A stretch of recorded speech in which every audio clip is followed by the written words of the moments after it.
तिब्बत के लामा योगी की कहानी में आप सभी का फिर से एक बार स्वागत है। मठ में फैले उस प्रकाश को देखकर मैं हतप्रभ था।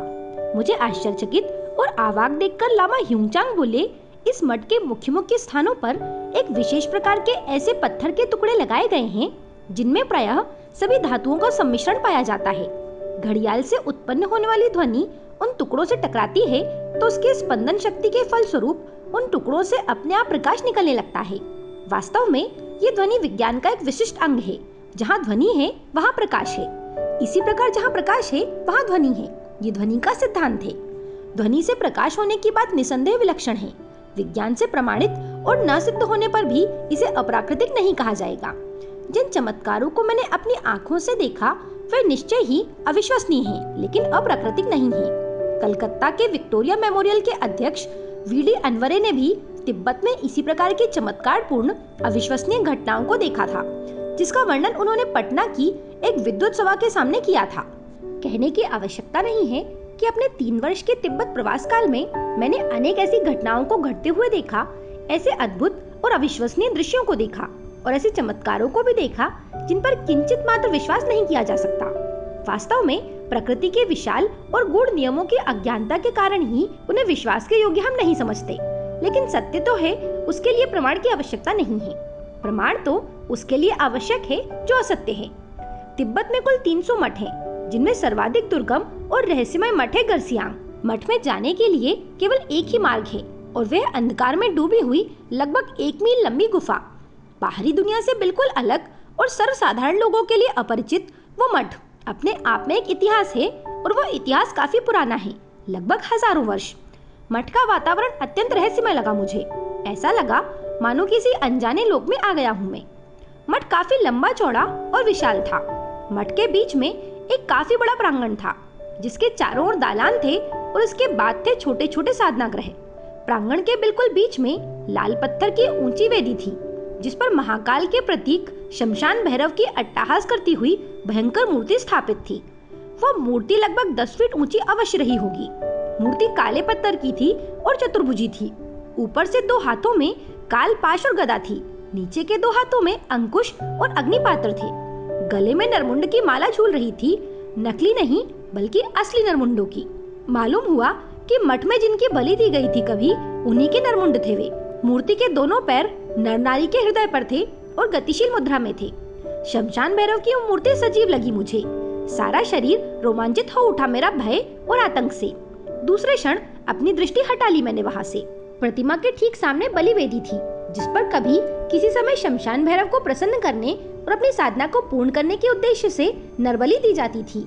कैसा रहता होगा नरबलि का लोमहर्षक और भयानक दृश्य, कल्पना करके ही सिहर उठा मेरा रोम रोम।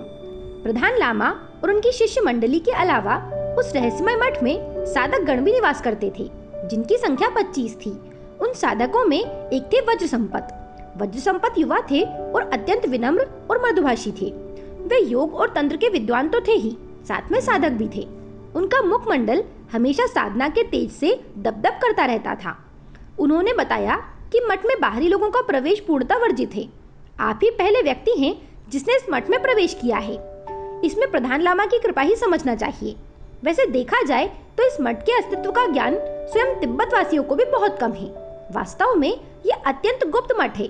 थोड़ा रुककर मेरी ओर गहरी नजर से देखते हुए साधक वज्र संपत बोले, आपको इस मठ में भैरव की विकराल मूर्ति और बलिवेदी देखकर अवश्य आश्चर्य और कौतूहल हुआ होगा।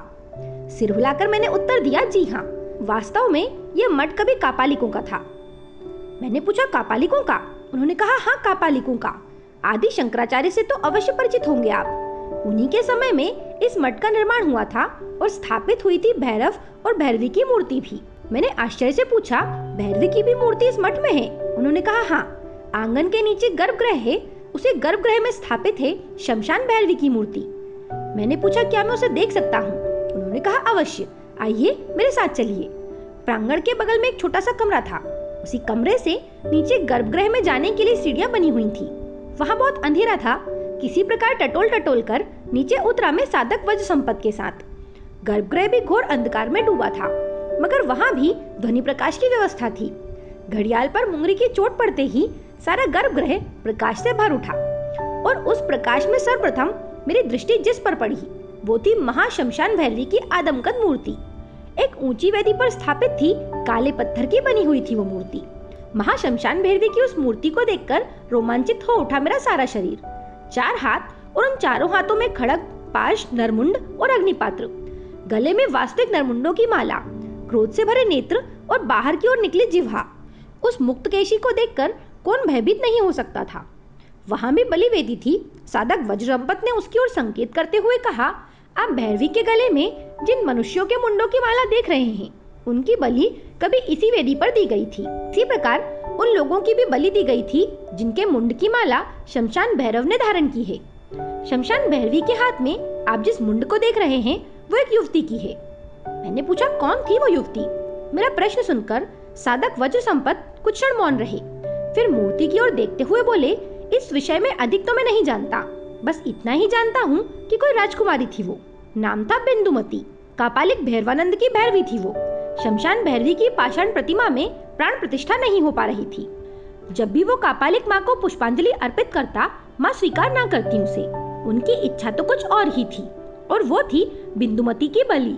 बिंदुमती का शोणित पान करना चाहती थी शमशान भैरवी। कापालिक असमंजस में पड़ गया। वो नहीं चाहता था कि बिंदुमती की बलि दे, इसलिए कि उसकी समस्त तांत्रिक साधना की आधार एकमात्र बिंदुमती ही थी। उसी का आश्रय लेकर उसने अनेक तांत्रिक सिद्धियां प्राप्त की थी, मगर उसकी बलि दे देता तो वे सिद्धियां उसके हाथ से निकल जाती।